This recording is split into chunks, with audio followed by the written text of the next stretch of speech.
many of you been to prison? Oh my goodness me. And can I ask if you're all deadbeat losers who have no education and you're all bums? No hands. Okay. I do have some mothers in the room as well. This is not just about fathers, but it is about mothers. So I think I have to say that if we were in the Eurovision Song Contest, would it be nil point or 12 points? Nil point for Israel's human rights and 12 points for the abuse. What I'd like to do, Moshe, if that's okay, is I just want to start you with a couple of people who've come from overseas. Dale, would you like to just come up? I know you haven't prepared anything and I will help you. I'd like you to welcome Dale. He's come all the way from Spat. I'll give you a little background on him. He's actually Barbara Streisand's cousin. He's been trying for 6-7 years to make Aliyah. He's never quite Jewish enough for Israel. They don't always accept him, but he's been persistent and he's finally got here. He made Aliyah, they accepted him. He has an Australian-born daughter, or he did have, until when he arrived, the social workers decided they'd rather have her than he had her. So he hasn't got his daughter with him. And as a result of that, the social workers put criminal charges on him for alimut, or violence, the usual thing. Yeah, we all know what that looks like. Because of that criminal charge, Aliyah was stopped. He has a wife and 3 children, beautiful children. His baby, little baby, is 5 months old. He's starving. He has no right to be here, no right to leave. His children are ending up with no rights, and he's in a desperate state. I'm going to give him the floor. He's not prepared this, but he's come an awful long way, and he's borrowed money. And I think he's very brave. Okay.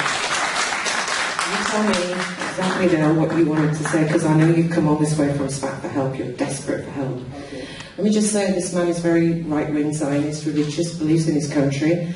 Well, he did until he got here.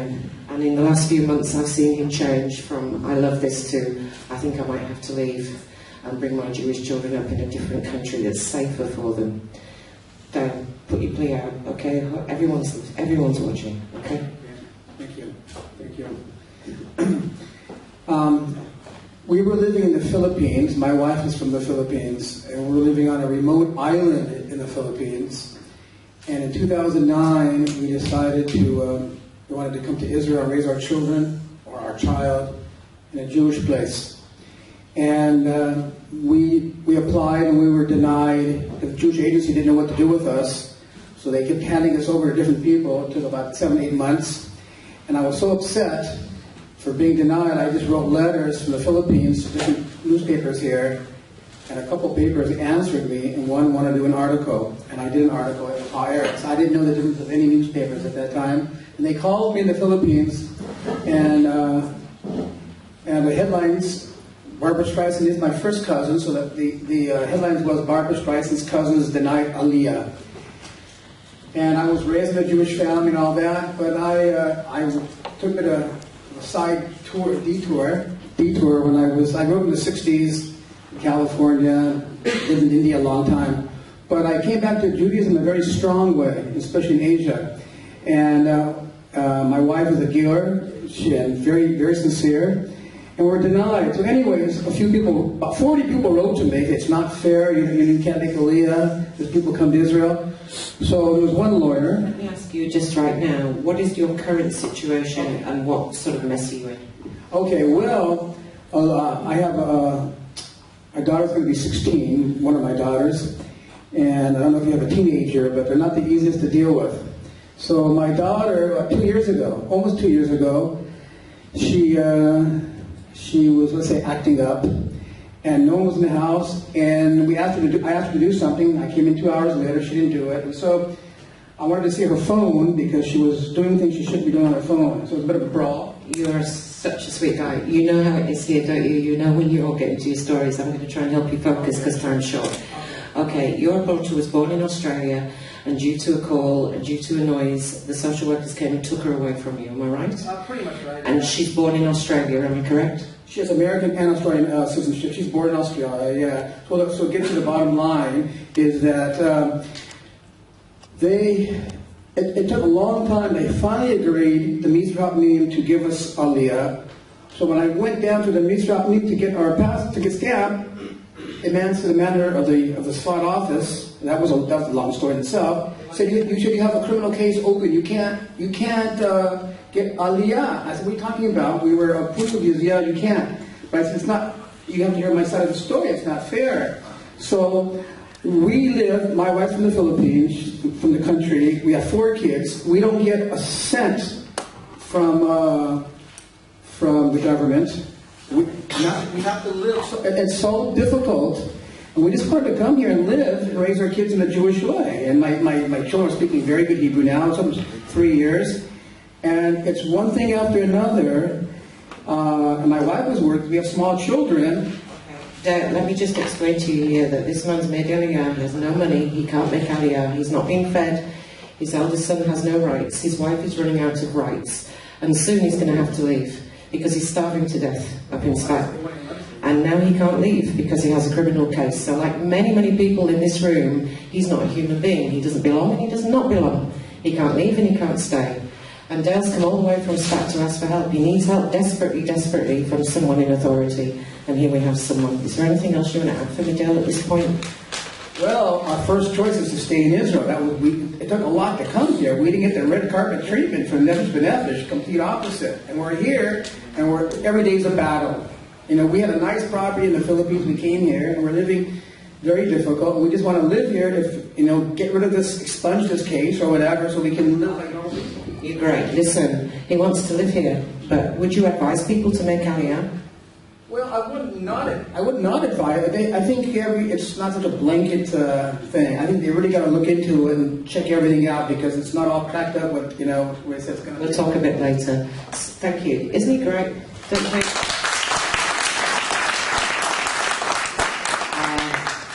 The stories get worse. Simon. Where do you go? Oh, you're British. You're like me, and you're so polite like me. And you think like me that there's justice here, don't you? I hope there is. All right, you know how to. I can't let you tell your whole story because everybody here knows that there are lots and lots of stories. But let me just give you a background. Simon is British. He's not Israeli. He's actually a tourist, if you want to put it that way. But he does have a wife and children. He's trapped in Israel. He can't leave. And why is he trapped? And I'll tell you, he's trapped for future mezanot. The thing that everyone tells me is not true happened to Maya. It's 800,000 shekel a head to be able to go and live his life somewhere. He's bankrupt, he's destitute, and also this lovely tourist got arrested for a false claim. Because they don't just pick on Israelis, There's no discrimination. Let's pick on the tourists. Let's get them in jail as well. Hi, I'm not used to giving speeches or being in front of people. I'm Simon Sapka.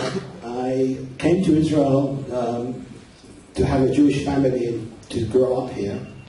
I've worked hard all my life. I've worked hard all my life, and I gave all my earnings to the mother of my children, and she's hidden everything, and when things got bad, she called the police and had me removed. I was thrown out virtually in the street, not understanding the language, not understanding the procedure, questioned at 4:30 in the morning, not being allowed to make a phone call. I went to the Ravacha thinking, just like in England, that they protect the children because I was scared for my danger of my children. I faced court. Can you work here? I can't work here. All my life I've worked outside Israel. I was spending a week here or 2 weeks here and working in Asia. All my earnings, my business collapsed through the 2008 crisis. I came back. I have no family to come back to as such. Simon, how human do you feel right now? I don't feel very human. I've had to fight every single day, being slapped from different courts, different places. Visitation arrangement cancelled. My youngest daughter is in such a state of parental alienation that it's been advised by the court that she needs to have a psychodiagnostic analysed. My wife, my soon-to-be ex-wife, refuses to agree to the process. Tell me, how does it feel to be taken by the police, treated like a dog, like a criminal, with no Hebrew, no help, and no understanding of the system? It's being humiliated to be taken in shackle outside Petah Tikva court. I've never hurt anybody in my life. I've never raised a hand to anybody in my life. And to go through the cycle of not knowing, not understanding, and it's not about the truth or justice. It's, from what I see, is how much connections you have. If you're well connected and you know who to turn to, you can get your way. It's not what you know, it's who you know. Okay, we're going to cut you short because I know the time's short for you. I've been fighting for 4 years for my children. I've been fighting for justice. And I'm here, not knowing anybody, I'm not giving up on my children. Yesterday, in the Supreme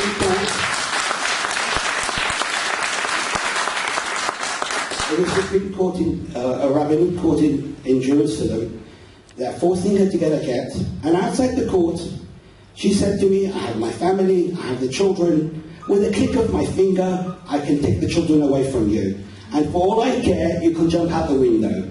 And is this fair that I can't recover myself, start working, providing for my children, to be locked up here like a prisoner? My mother is sick in England. I can't go back because I need guarantees. And I even offered to give her most of the house and to pay all future alimony as well. But they refused to let me. She refuses to let me leave the country. I'll do you again, I promise. Simon, you see the point? I hope you can feel the caliber of normal, regular people. Sion, I want you to just come down and talk to me for a minute. I'm going to give you guys a background on this. Sion's an American born. His parents made Aliyah when he was 8, and he came to live here at the age of 8. He left the country for quite a while and raised 3 children by himself in America, and came back because he thought it'd be nice for his son to have a bar mitzvah, his big one to be in the army, and so on and so forth. The rejection that he made of a woman who made advances at him resulted in a false claim to the Ravacha, saying that his children were starving, they were barefoot, and they weren't at school. Ironically, your children were taken from school. He's going to tell you a little bit, but I just want you to know that as of Friday, his American-born children, he cannot ever see them again. Ever. No phone calls, no communication. They've been split. And his son told the world on a phone call last week, they took my dad, my sister, my brother, me, my heart, and they've broken me. And he is locked up with no computer, no phone, and nothing. And he's 13, denied a bar mitzvah. The rabbinut said, tough. I know how you're feeling, so go for it. Say what you want to say. Good evening. As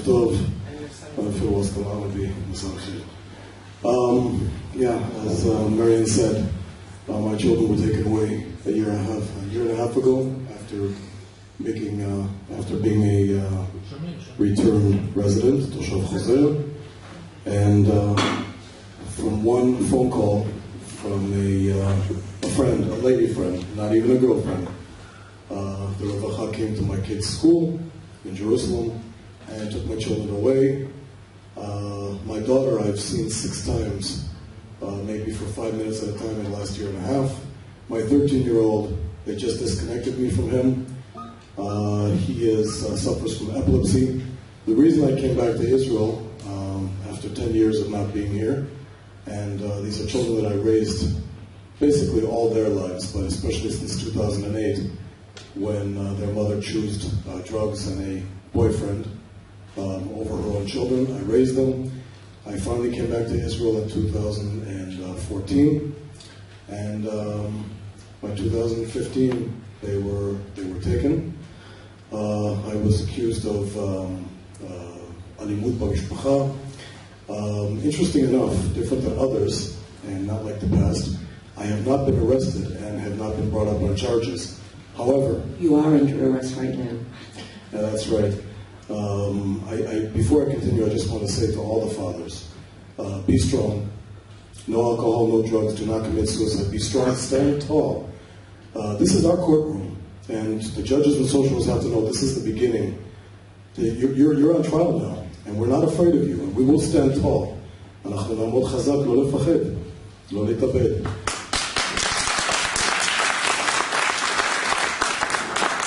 You have an urge to speak?